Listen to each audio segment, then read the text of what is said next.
experience, but we are central and we are present, we are here, and we are seen. Today's conversation will feature three distinguished panelists. I'll start with brief introductions of each one.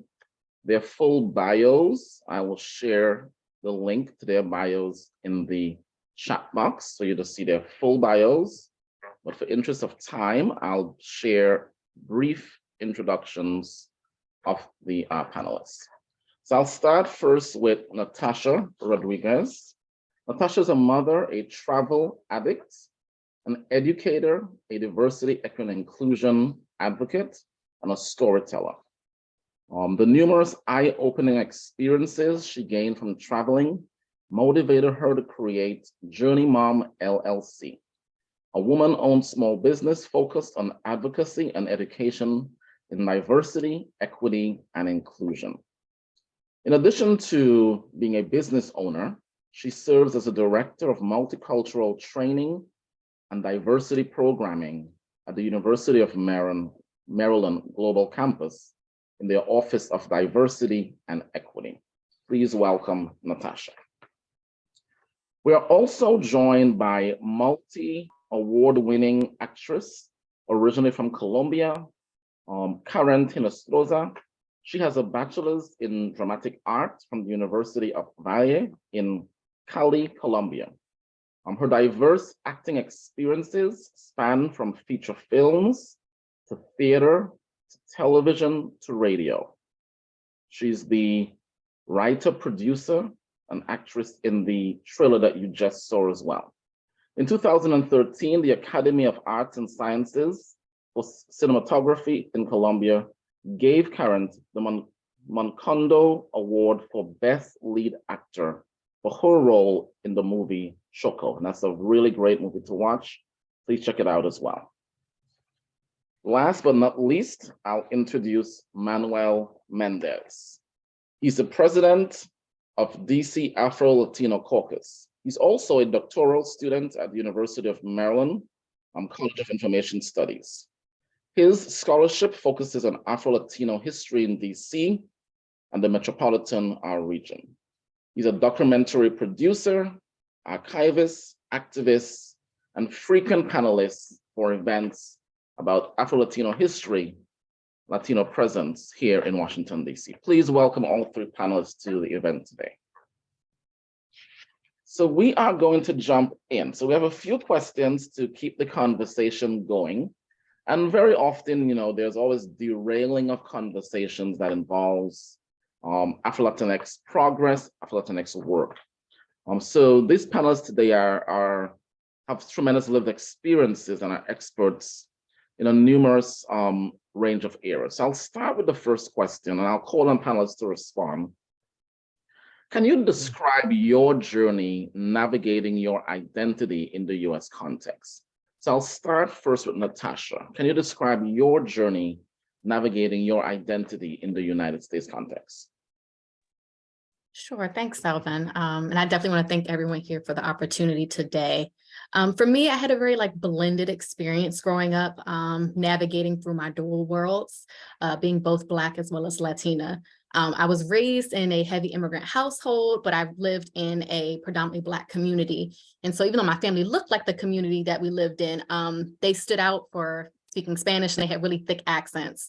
And I would say, going to, predominantly an English speaking school with my peers, I spoke a lot of Spanglish at home. And I think I kind of really shunned the Spanish language, but I would definitely say my roots were definitely strong through the food, music, and dance in my household. Some of the issues that I had at school was definitely, the letters or communications that they would send home sometimes would be different languages. Tests or surveys would always ask me to choose between my identities. So I was like, sometimes I would put down Hispanic, sometimes I'll put Black. If they had the option for other, I normally would put down other because I always felt like I was, excluding one of my identities. And I'll say I really didn't embrace my dual identity until I got to college. I was a history major with a specific focus in Latin America and the Caribbean. And I started really exploring more of my more of my Panamanian roots. And so I would definitely say it was an eye-opening experience. I learned a lot of different things about myself in the process. And I would say for my 30th birthday, I went back, to my mom's home country of Panama, spoke with family and relatives and did a little bit of ancestral digging. And so learning, more about my Caribbean roots. I also did a journey back to Africa because I really just wanted to learn more about my whole self and not just certain parts here and there. And so what I would say, some other things that I put down, because I've been categorized as being like a racially ambiguous woman, I've heard that term very often. A lot of people are very curious about what I am. And so when I identify as Afro-Latina, it's still a nuance, even though it's becoming a more popular term. I'm always trying to I don't want to say overcompensate, but I'm always trying to over-explain what that is. And so I think navigating these dual worlds has been hard because when I apply for grants or I apply for scholarships or I try to join specific organizations, it's like I'm either too Black for the Latino community or I'm not Black enough for the Black community when they see my last name. So sometimes I find myself really confused navigating these different spaces. So that's a little bit about my experience when it comes to navigating my identity in the US context. Thank you for being involved in sharing that. So let me go next to Karent, international actress, to join the conversation. How would you describe your journey, Karent, navigating your identity? Hey, Selvon, thank you, everyone. Thank you to the Latinx Students Association for creating this space, so important, so necessary. In my case, I just came to US 6 years ago. And most of my time I'm in Latin America. So yes, I'm the first generation of Latinos in US. When I first came here, I was living in New York in some Latin area where it was mandatory to speak Spanish, like everybody speaks Spanish. That was la ley. But nobody speaks Spanish to me because they assume I was African American, and African American people asked me if I was African, and African people asked me which part of Africa I was from. Mm-hmm. And so I just realized in that moment that it wasn't about where I come from or being Colombia. It was about my ethnicity, wherever you go, if you are a Black person. And I would like to ask some questions to Latin people not Black. What happened when Black Latino or Black person in United States came to you to speaking Spanish? Like if you are in your work environment, for example, and you see some Black person who want to order something in Spanish or talk to you in Spanish, how that made you feel, or what do you think? This is a question that I would like to ask before continuing to explain my experience as a Black Latina in US. Any I was going to jump in. Latin person not Black that can tell me how that feels?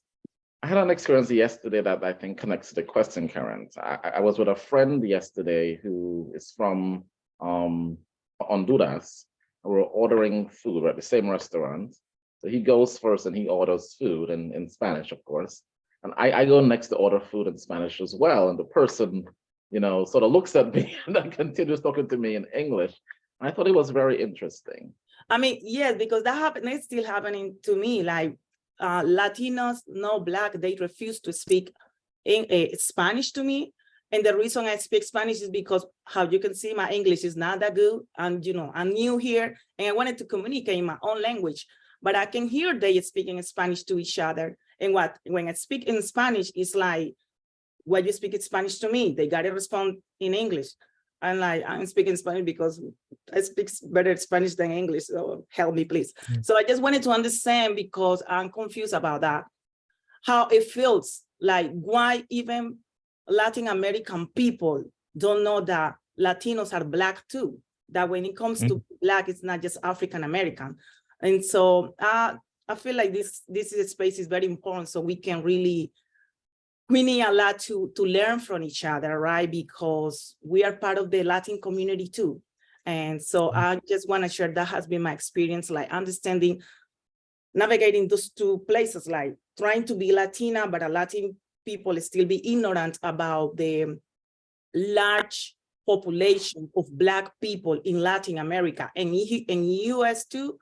And when I go to, African American, I can tell like the only obstacle for me maybe can be the language, but it is now I feel even more welcome in Black community here than in my Latin community. So that has been my experience. Awesome. Thanks for sharing that as well, Karent. I'm going to invite you in, Manny, the historian, the archivist. What has been your experience? Well, thank you. Thank everyone for having me. I think I'm a child of Chocolate City. I think as myself as a child of Chocolate City. I came in a time where in 1991, after the Mount Pleasant uprising in Mount Pleasant, if everybody knows where Mount Pleasant is. But my experience in terms of my Blackness in Washington, D.C., I have to say that African Americans have embraced me more than my majority Central American brothers and sisters.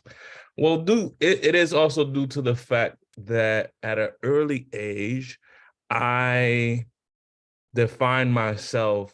I knew what I was at an early age, and I didn't budge at who I was, which is I was a Black person in Chocolate City, and that was it. I wasn't going to trade.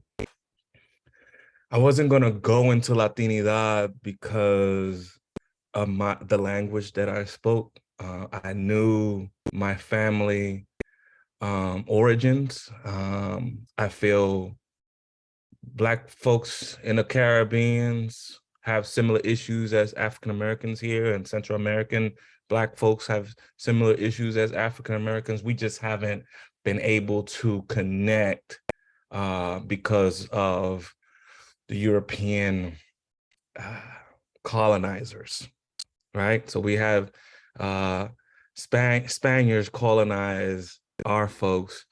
But that doesn't make us any different from African Americans. English-speaking colonizers colonized the United States, and I don't see no nuance. I see there's nuances, but we feel the same experiences over and over again. So, for example, in Chocolate City, I just remember in elementary school, like, singing Lift Every Voice, like that was like a childhood experience, like to understand what the Black anthem was and feel in community with African Americans, knowingly that when I went home, I was in the Caribbean, knowingly that, as soon as I stepped in home, like there was different foods. And my best friends through elementary and high schools were African Americans. So I have had, some folks have different experience in Washington, D.C. I have had an experience of African Americans embracing me and telling me as I walk around the streets, like, don't ever forget that you're Black. Things of that nature. Or just teachers from different African nations teaching me about, Pan-Africanism and about, Frantz Fanon early in high school, or Amir Shasir, folks that I needed to know. I might not have understood what they were talking about in the books, but I felt like they wanted me to understand who those people were, like George Patmore or CLR James. Those are names that like they're tough in like a high school setting, but like I was blessed to be in a high school, and I'm talking to my high school. Obviously, I went to Bell Multicultural High School when it was a building, but I had good teachers, white, Black, in between, who really saw who I was and tried to guide me in that process, as well as the community. I mean, Georgia Avenue, all the bookstores in Georgia Avenue, I think I've grown to like, they're so different now than what it was back in the day. Like stepping into a bookstore and listening to speakers was definitely something that I enjoyed. There was a big activist community of here in Washington, D.C. And so those elders really embraced me and like nourished me to the person that I am today. Awesome. Thank you for sharing that. I really appreciate it. I think what the common thought I've heard is the intersectionality of the identity. And I think just to draw on that for the next question I want to talk about, this notion of silencing and erasure and intersectionality in the community requires some sort of pushback, I think. So I want to ask a question back to you again, Manny, about voice and power, and how have you used your voice, your power, to elevate the broader experiences of folks who share your identity and experiences? So I think I have to thank my elders. I have to thank all of them because they're the one that pushed me. I'm a person that likes I'm in the shadows. I love to be in the shadows. I like to work really hard behind the scenes. I don't like to be in the forefront. Of anything. I just want to really work hard at the issues that we think are important, that is necessary, that the challenges. So my elders have just pushed me right into the front and say, no, you have to do this thing. And that's one of the reasons why I'm going to UMD and getting my PhD, is because I see the necessity of scholarship. And also there's a larger issue of white Latinx folks in the academia as gatekeepers of information that they have no idea, no emotional, no investment in doing this work. And so in terms of silences, and the reason why I speak up is because for a really long time, especially in Washington, D.C. and the DMV, there were things that people were being researched or documenting about. So I work in the libraries. So anytime folks publish books, I work at the Mount Pleasant Library, to be specific. Anything when Spanish-speaking folks publish or write or it's online, I'm usually trying to pay attention to those things, especially in the DMV. And so for a really long time, I have been talking to one of my mentors, Arturo Griffin, who is, if you don't know who Arturo Griffin is, then you need to definitely, do a little research on Arturo and the things that he has done. And one main thing that he has done is he's the founder of the Latin American Youth Center on Columbia and 14th Street. So that's just one. But just having conversation as a Black Panamanian who has lived in Washington, D.C. since 1963, and the reasons why we haven't seen us on books being documented in like research journals, on TV, even just reports of like our leadership. And so having those conversations with him really pushed me to be like, I need to be the most radical Black Latin activist in the DMV, because and it's only been, I want to say, the past 6 years that since we started, just advocating for our presence, you see more of this, of panels, of celebrations of Afro-Latinidad. You've seen, but before then, you didn't see Latinidad or groups really engaging in this work. I know that there was an organization, Manuel Zapata Olivera.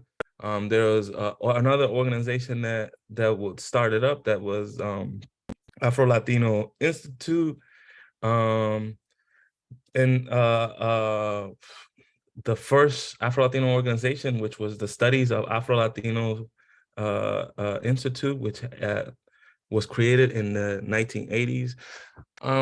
So I guess I'm going around to say, for me, having elders talk to me about the struggles and the challenges and the achievement has given me historical context, right? Basically, of how the Latino community has silenced Black folks from Latin America, in education and institutions. I mean, like, you could just see, if you're thinking about Latino organizations or Latinos in education, you can see that we celebrate more white Latinos than we celebrate Black Latinos, or that we publish more about, white Latinos than Black Latinos. Like, you can go on TV and see more white Latinos to this day that look like they're from, Czechoslovakia than they look like from Latin America. But the thing for me is like the issue of documenting our history, and why hasn't that happened, has taken me through this road to information sciences. Awesome. You touched on the exclusion definitely in the history, but you touched on the exclusion in arts. I want to bring Karent in, who has used her power voice in arts. But I think, Karent, just invite you to respond to the same question. How have you worked with movies like Choco and Black or Latina and all the other amazing films that you have done? And you're still fighting for access for Afro-Latino in Latinidad. How have you used your voice? Just talk a little bit about how you've centered your voice and used it. Thank you. So always when I have opportunity as an artist or actress, like some opportunity came to me, I have to make sure that that project, that character, that story is going to help to my community, to humanity, but then also how it's going to be the representation of a Black people, of a Latin people in that movie, in that TV show, in that theater, because I mean, it's not a secret that we don't have that many representation, and we haven't been seen in the TV that much, and also how we has been seen. And so for me, that's essential. And for that reason, there is many opportunities I say not, and other opportunity I take, and other opportunities I create that, because for me, it's important to show that our humanity has a Latin American person, and also that we exist there too. For that reason, after being actress all these years, I realized like, okay, it's important to tell my stories, and I have to become filmmaker too. Filmmaker is not my first passion. My passion is being an actress. But you cannot find some Black women director in Colombia doing film, like, yeah, they got the preparation. But how many movies have you seen from Latin America, from Black people, or from a country?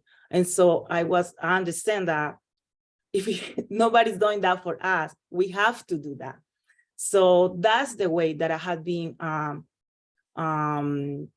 contributing and also elevating this, being Latin, being Black, and our diversity. That's our power, the diversity that we have in Latin America. Awesome. I'm so glad you shared it. Very profound. We have to create our own space many, many times. Natasha, I want to bring you into the same question as well. Creating, as a journey mom, as a DEI expert, you go around training others to value diversity. How have you used your voice and power?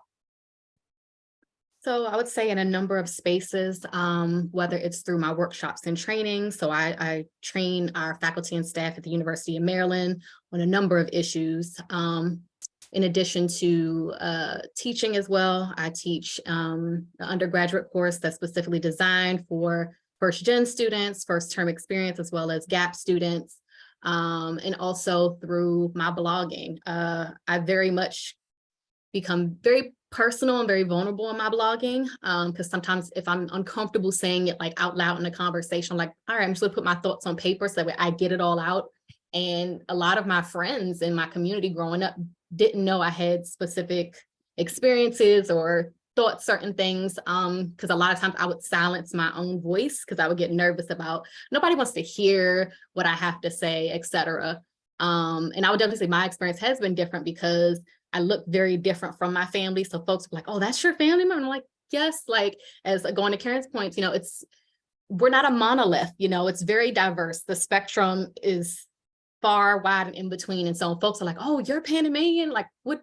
Have you been to Panama? Like, do you not know what we look like? And so I'm always trying to create awareness, talk about the importance of representation, as well as letting folks know, yes, there is a spectrum. The same way, in the United States, you do have light-skinned Black people and you have dark-skinned Black people. It's the same way we have it in Latin American spaces. And so I think for me, being a little bit racially ambiguous, I go into all these different spaces and they look at me and it's just like, oh, yeah, like it has been difficult. I'm still trying to navigate some of my own spaces because sometimes I'm embraced in certain spaces and other times it's like I'm still viewed as an outsider. So trying to navigate between those dual worlds is what really helps me with my voice as well as with my training, because I do embed a lot of personal experiences. So that's it. I want to stay with you, Natasha, for the last combo question before we open up. A lot has been shared between yourself, Manny, Karent, about what needs to be learned still, what needs to be unlearned. I'm sure you probably surfaced quite a lot of unlearning in your multiple practices. How would you describe for the listeners, the audience here, things that still need to be learned and unlearned? And I think in that as well, who were your role models in your process, your life journey as well? Okay, so I kind of put down just like some bullet points in terms of like learning and unlearning. So I said, one, letting folks know that we do exist. Growing up in the DMV, there is a heavily population of, Salvadorian, we have Mexican, Honduran, Guatemalan. And so like I'm surrounded by that community. And so letting folks know, we're all over the place. We exist, we embrace our dual identities. I can say for myself, I don't like being boxed in. Our voice matters, representation matters. That's one of the things that I do in the role that I'm in. I'm always like, we have women in the C-suite, but when you talk about intersectionality, how many women of color do we have in the C-suite? That's a whole different conversation. I always talk about being authentic and true to yourself. I went through identity crisis most of my life because people always told me what I was. So now it's like, no, I'm gonna tell you what I am now. Like I found my voice, defying societal norms. I said sharing power and making sure you're going back and helping others and whatever your power is. I think mine is my voice, it's education, it's writing. Those are my passions. And I'll definitely say my role model was my mentor from high school. She proved me wrong in a lot of ways. I think I had my own unconscious bias about her. I didn't think that we were going to connect. She was an Indian woman who lived in Canada and spoke French. And I got paired with her and I was like, oh gosh, this is going to be interesting, but we're not going to have anything in common. And over the years, she was my mentor for 4 years. I grew to appreciate her in so many aspects. She was the one that planted the travel seed. I wanted to be just like her when I got older, because she worked for the World Bank. And so she traveled all over the globe and would send me postcards from all of her travels. And I'll definitely say, I'm glad I took the time to get to know her, because she exposed me to things I probably would not have been exposed to based on the community that I had grew up in. And so like taking me to, Kennedy Center to see the Alvin Ailey performance, or taking me to symphonies at the Strathmore, like these were things that I was not exposed to. And once she brought me into her world, I was able to see like, oh, wow, the dots started to connect. I made this assumption about you, but we're kind of similar in the fact that we're very multicultural, very multifaceted. So that's what I would say. Awesome. Thank you for sharing that. Karent, what about you? What do you think needs to be learned, unlearned? Who are your role models as well? That's a very good question, Selvon. Like, you know, many people have a role model, like popular people or famous people. My role models have been my parents, my mama and my father. So I'm from Colombia, but I'm not just from Colombia. I'm from the Pacific coast of Colombia. I'm from a small town in the middle of the jungle. Like growing up, there was electricity. I'm not that old. I'm just 35, but yeah, there wasn't electricity. You didn't have phone. You don't have phone in your house. No way to communicate. And having a TV was like luxury, like, you know, the rich family got some TV, and that was just kind of one channel. And so I didn't have that communication outside. And what you see in the TV didn't represent you. Like, it's not like, oh, I relate to those people because I want to become like that journalist or something, because nobody look like you or seems like you. And so it looks like very far. But my parents, they came from a very humble beginning. My mama was orphan when she was 3 years old, and my father had been working very hard since he was a little boy. And I see how they did, like they were friends when they were little, then when they were children, and then teenagers, they were boyfriend, and then 18, they get married, and then they were finishing school, like college, when they have us. Like my father go to college and my mama keep us. You got to go to another city, right? And my mama keep us this time, and then my mama go to college and my father keep us for, you know, that time. And they build now, you know, pretty much some imperial. Like my parents, they has been the best they can be. Like my mama they are teacher. My father is philosopher, my mama is sociologist, but my father, they always are in the top. Like they are the best professor. My father is the best CEO. My mama, you know, in our community, they got the power for helping people, for being the best. And they inspired me that I should do my best, and I will be successful, and I go whatever I want to do in life, I can do it. And so I moved to Cali, to the city, and I became an actress. I always wanted to be an actress. And yes, and my parents just, you know, put down me. They made me see, like, when you go to the city and then you see like people is looking at you like different, like where you come from is ugly, or how you look like is ugly. I didn't get that. That didn't touch me, because I grew up, we see my parents, and hearing my parents telling me, you know, I was smart, I was beautiful, and being a Black community too, because, okay, Pacific Coast is like the Africa inside of Colombia. And so that was my power, being from the Pacific Coast, and they were my role models. And then, yes, after that, you met people, but my parents, until today, is still being my role model. And about what we need to unlearn, I will recommend a book that is the Afro-Latin reader. I guess that have a lot of all the contributions of Afro-Latinos in US, and it's very good. But then also, I would like to take some example to talk about this question, Selvon, and it's the reggaeton. Some students, hello, somebody know where the reggaeton comes from? Not for the panelists, not for the Afro-Latin people. I would like to know Latin students, not Black, if they know a little bit about where this reggaeton come from. Daniela. Hi, right now our participants cannot speak up for security reasons. Cool. But I'm here as in the Latinx Student Association. I'm from Mexico. And I listen to reggaeton all the time, right? But I don't know. So I would really like to know what it's behind it. Thank you. Okay. I would like to add something. Reggaeton is 100% Afro-Latino. So the roots are from Jamaica. Like these people from descendants of Jamaicans moved to Panama, and then the reggaeton, you know, was strong in Panama with Nando Boom, Gringo Man, El General. So that's the pioneers of the reggaeton. Then that goes to Puerto Rico and becomes strong with Tego Calderón, Ivy Queen, Don Omala. Then Colombia and become, more light, more white. But until today, we still not recognize or darle los créditos, to the people who create the reggaeton. And that is in Latin America, you're gonna find a lot of Afro-Latinos who do reggaeton, but they don't have the support that I have, like Maluma, Karol G, J Balvin. And reggaeton is very Black and comes from Jamaica.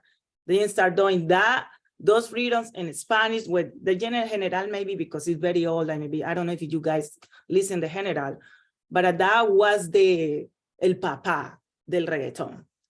And so that, for example, is a huge contribution of Afro-Latinos in culture, in music, that we still don't know or not recognize as Black Latino. El reggaeton is 100 Afro-Latino. Awesome.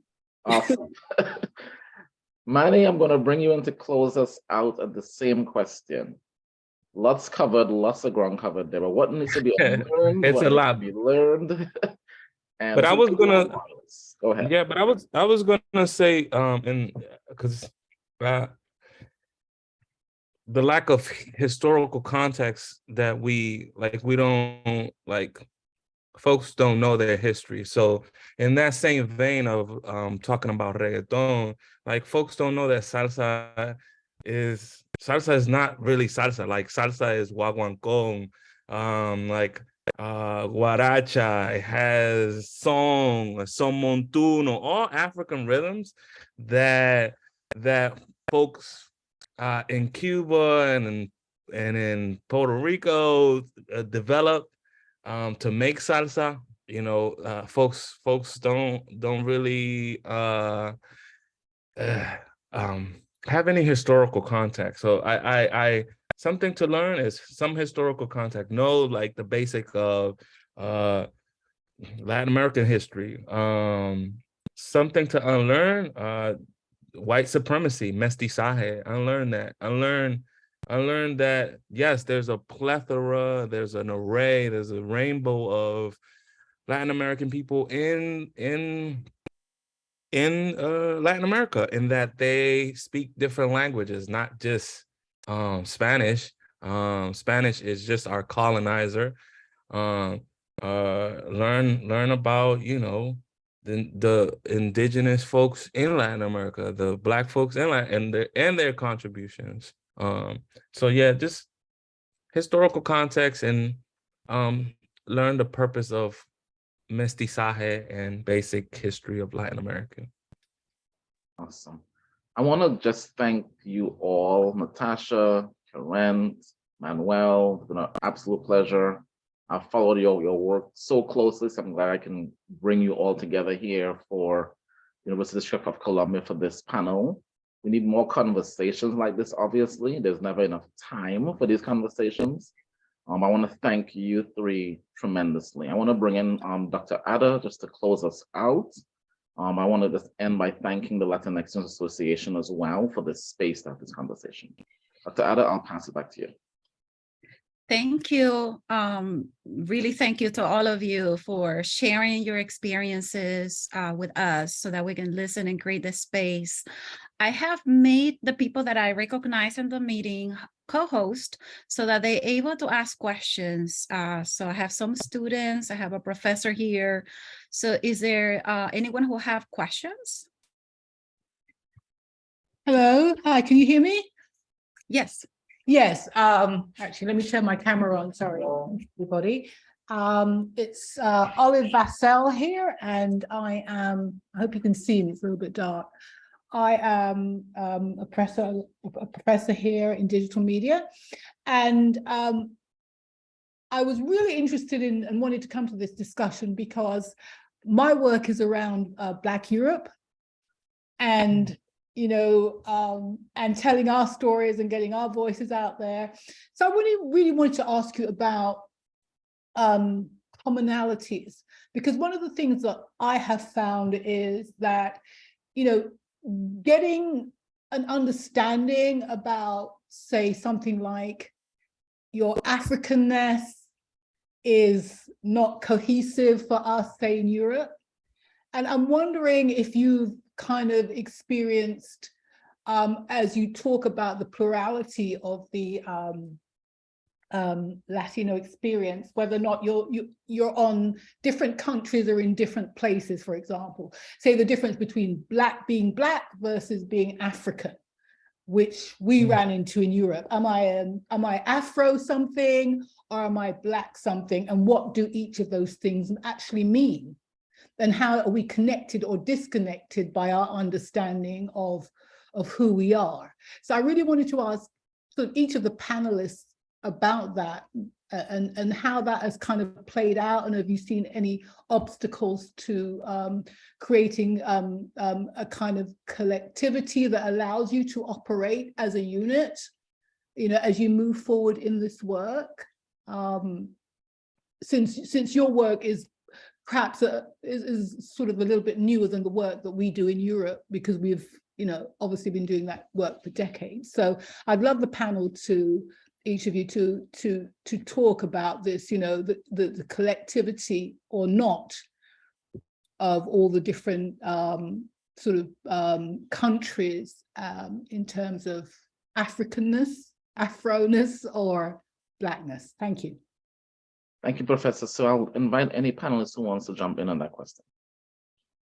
I mean, there's a lot of nuances, but the work that we have been doing, it's not new. It's really, that's why I was like, historical context is very, very important. The work that we're doing is really not that new, because we have a history of resistance.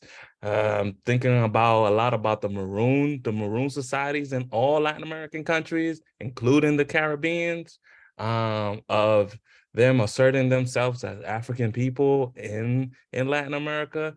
But I think what is new is this resurgence of Black Latinos in the United States. Another generation that's realizing their own history and reflecting on their Blackness in Latin America.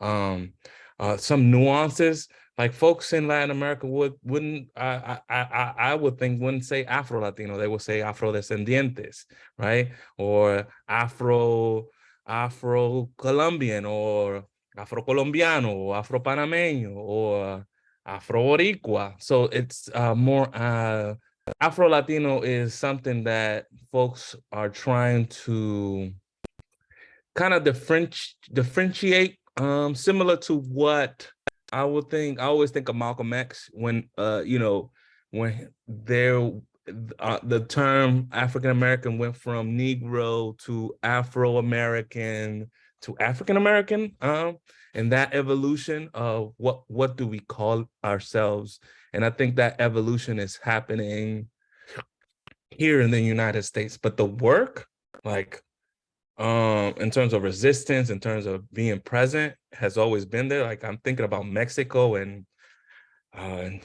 Gaspar Nyanga. I'm thinking about Colombia, the work that Manuel Zapata Oliveira has done. I think about Brazil, Haiti. Like Haiti is a Latin, unfortunate to say to some people, it is a Latin American country. And we Black people from Latin America claim Haiti.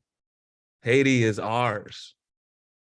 Whether they speak French, Dutch, we claim you.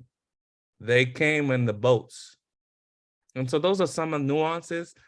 Dominicans have issues of calling themselves, Black, and calling Haitians a different name. But that's why I say I'm more of the radical stance, where like, we're Black folks, we acknowledge Haiti and their contributions. And for some folks, that's hard to say. It's hard to say that Haitian is a Latino country. as much as folks want to claim Brazil as a Latino country. I would say in my case, I didn't build my identity in Colombia as a Latina. I built because how I explain where I come from. I come from one of the largest, one of the places with the largest Afro-descendant population in Latin America, that's the Pacific Coast. And then you go to the Pacific Coast and it's a recreation of Africa in every single aspect, in the food and the music. Like we have the marimba that is like the balafon in Africa, and were built a place for cimarrones, like maroons.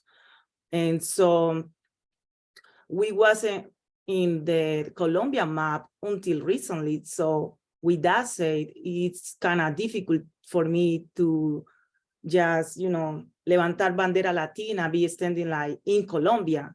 Like the Latin things, this is a conversation now here in the United States, because we understand that we gotta, be together, that, en el poder está la fuerza, with Latin people, people of color and Black Latinos too.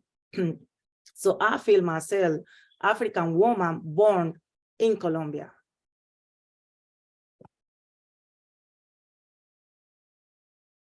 Natasha, you want to jump in?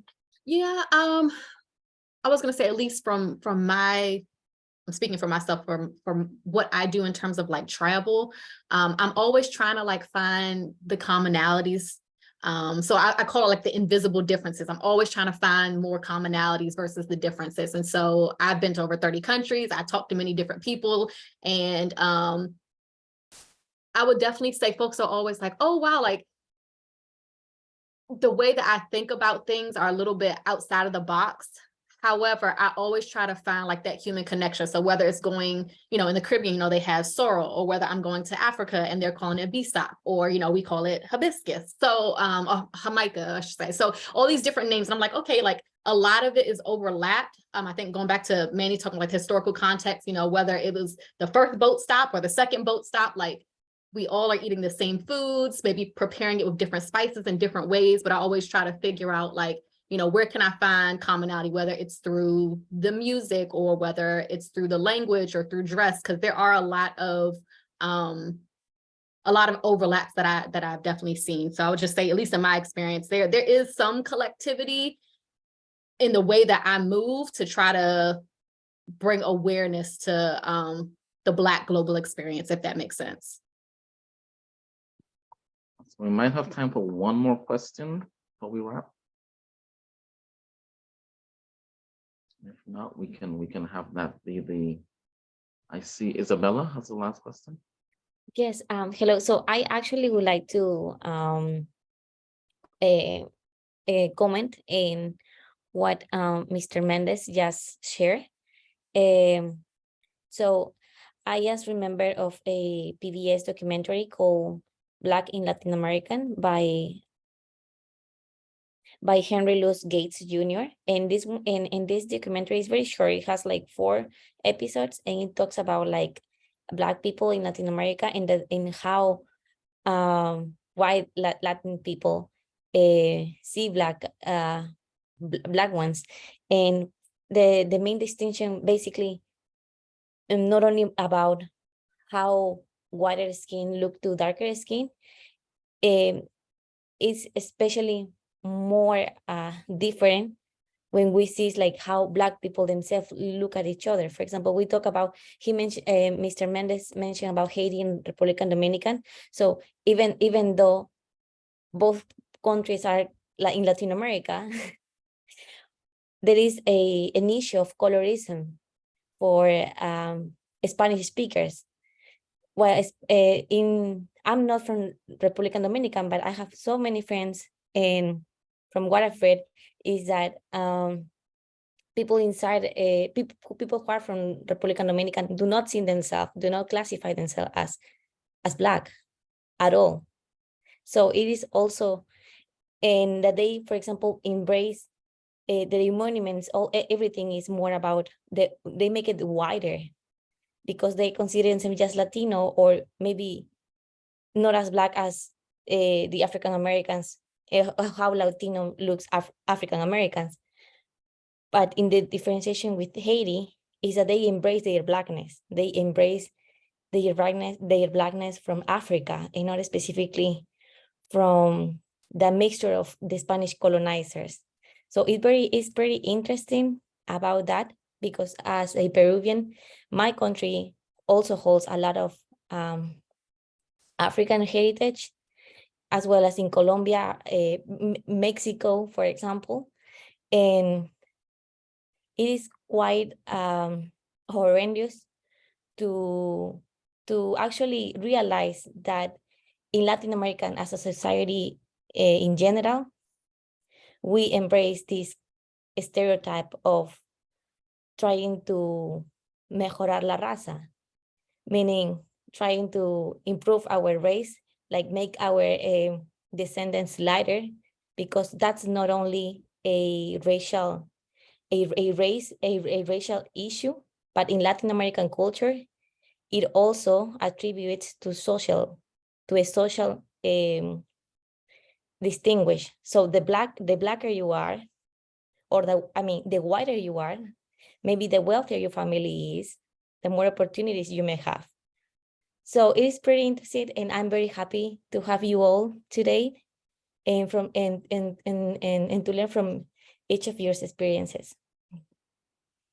Thank you so much, Isabel. We're very grateful for that. I think that's a good place to center with our Firebirds, really learning from the conversation and sharing their lived experience and knowledge as well. So I think with that, Dr. Anna, I'll pass back to you to close us out. Thank you. I actually have a question, because I would like to know how UDC can become a space where we can center these discussions, because I feel like UDC is a very important institution in Washington, D.C., because we serve the community, but we're not having the conversations. We're not even offering courses on just Latinx studies in general, Latina studies. So there's that invisibility, creating that invisibility, basically. So what would you suggest, or what would you recommend UDC can do in order to fill that void? And also, what can our students do? Because these are the new generations of scholars, activists, so what recommendations do you have both for UDC and for our students? So that's my question, and that will be the last question. Thank you. Who wants to take that first? Manny? I think for me, I think I always kick back to this historical context kind of thing. From Federal City College to now, there has been a plethora of Black Latinos that have graduated from the University of Washington, D.C. And so for me, I think you have to kind of like document, like if there's something that the university could do, is document the Black Latinos that have graduated and celebrate those Black Latinos, because I'm pretty sure they have advanced to other places. And I think one of those things that you could do is celebrate them, and then you can show the university the importance of why it needs to have this continuum of educating folks about Afro-Latinidad and its connection as a HBCU in the world, the global Black experience, and what, because I'm pretty sure it means a lot to have a bachelor, a master's, a law degree from the University of DC, and I'm pretty sure I know about 10 graduates who are Black Latinos who are doing big things, but you have to open that space to really celebrate and make sure that the higher ups, administrators, know that their contributions. Well said, Manny. Karent, Natasha, want to join in that response? I mean, everything that we recognize now, like Latin culture, is Afro-Latin contribution, like Black culture, pretty much. Yeah, we have this strong culture, like Indigenous and Latin America. But when people talk about, oh, Latin music, the roots, that's very Black Latino. Oh, this food, that food is Black Latina food. And that happens in many, aspects of the Latinidad. So it's important to acknowledge where that comes from. It's important to acknowledge like who starts that, like the Black Latin present in that we call right now, that we building like the Latin culture. Because for me, like the Latin culture, for me, that's very new. Like, because we know the title of Latin, why they who put that title and why they put that title. It's just to eliminate Indigenous and Black people. That's what Latin means. Hacernos invisibles. So we now are trying to redefine that title of Latino, and we're really creating something very important, and especially here in the United States, that is like Latin culture, and is, understanding that el poder hace la fuerza, and we gotta be together in Latin America, and Latino is this, is that, is how Manuel said, is actually Haiti too. If we are gonna talk about Latin America, but we are not gonna talk about Haiti, so we are not talking about Latin America. Because how Brazil speak Portuguese and gonna be Latin area, but not Haiti, that is next to Dominican Republic. So I think like Latinos, no Black, have to support and stand for their Black Latin thing, because that belongs to every Latin person, Indigenous, Black, Mestizo, white in Latin America, because we have made that Latin culture, Afro-Latinos. It's just people don't know that, and we need to start acknowledge and recognize that. Yep. And for me, mine was just pretty much going to be, advocacy, which I think Karent has already talked about, making sure supporting and helping to elevate our voice versus speaking for us. In addition, I was going to say self-education is very key. That's what I tell people. There's lots of documentaries, lots of articles. You all have created this space. I would definitely say if you all are able to continue creating more spaces to bring awareness and elevating Afro-Latino voices, I think that would pretty much help for students in particular. Awesome. Thank you all. I will say, as an alum of the university, it was really an amazing experience to be in classrooms with Latinos, from Central and Latin America, South America as well, and around the world, learning in the same spaces. I really valued this conversation. I think as an HBCU since 1851, as well as a recently recognized Hispanic civic institution, we have a very unique space as an HBCU to elevate all the voices as well. So thank you for this conversation. Thank you, Natasha. Thank you, Manuel. Thank you, Karent. Thank you to all of the Latinx Students Association. To Ava, always enjoy our partnership.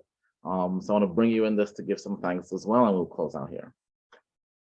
Yes, thank you, everyone. Thank you for those of you who came to the event and supported. Thank you to the Latinx Student Association for creating this space. Thank you again for coming and sharing your experiences with us, starting the conversation. Some conversations are very uncomfortable.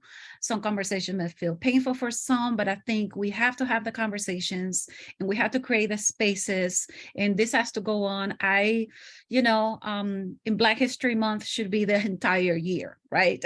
So it shouldn't stop at Black History Month events and the inclusion of Afro-Latina or Afro-descendant experience. So I hope that you're welcome to come back on campus. We are currently, teaching Afro-Latinx literature, and we're using the book that was mentioned earlier. And so you're welcome to just come in and join in the class anytime. And I'm looking forward to collaborations, any ideas that you have. But I love the idea that Manuel shared about research and documentation. And that is something that is actually doable. And we're going to follow up on that, contact the library, UDC library, get our students to work on that. And that will be a great opportunity and experience for our students to be part of UDC history and DC history in that way, to bring more visibility. Thank you all. Take care, everyone. Thank you. Thank you. Bye-bye. Gracias.